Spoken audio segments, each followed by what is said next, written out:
check engine light just came on. And you scan the code. P0101 mass airflow sensor performance issue. But here's the real question. Is it just a dirty MAF sensor?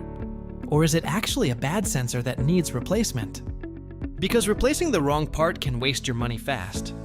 In this video, I'm going to show you 4 professional diagnostic methods that real American mechanics use in the shop to find out exactly what's going on. Method 1, visual inspection.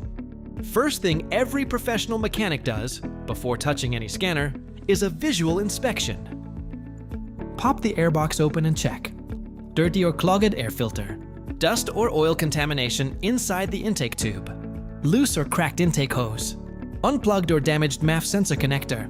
Even a small air leak can trigger P0101. Pro tip: if you see oil inside the intake, chances are someone used an oiled air filter, and that can contaminate the MAF sensor fast.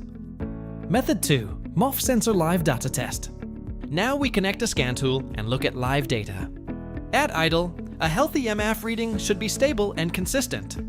Typical range: small engine, tube 7GS at idle. Larger engine, higher depending on size. Now do this test.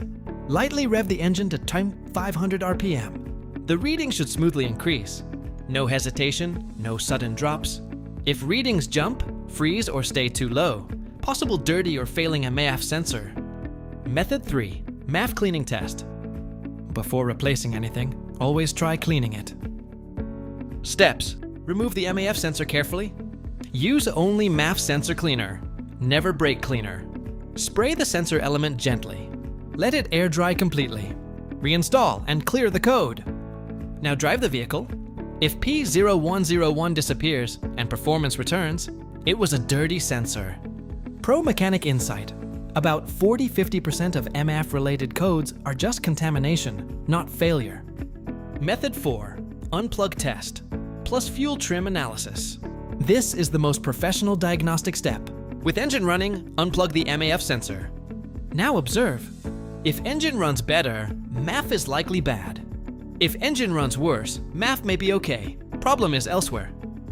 Then check fuel trims. Normal range, 5% to +5%. If trims are extremely high, engine is adding fuel due to wrong air reading. Bad or unstable fuel trims. Strong indicator of faulty MAF sensor or air leak. Final diagnosis summary. Here's the truth. Dirty MAF sensor, often fixable with cleaning. Bad MAF sensor, manual unstable readings, plus unplug test improvement. Air leak, well, incorrect readings even with new sensor. Don't just replace parts, diagnose like a professional. If this helped you understand P0101 better, make sure to like the video, subscribe for more real mechanic diagnostics, and comment, what code should I break down next?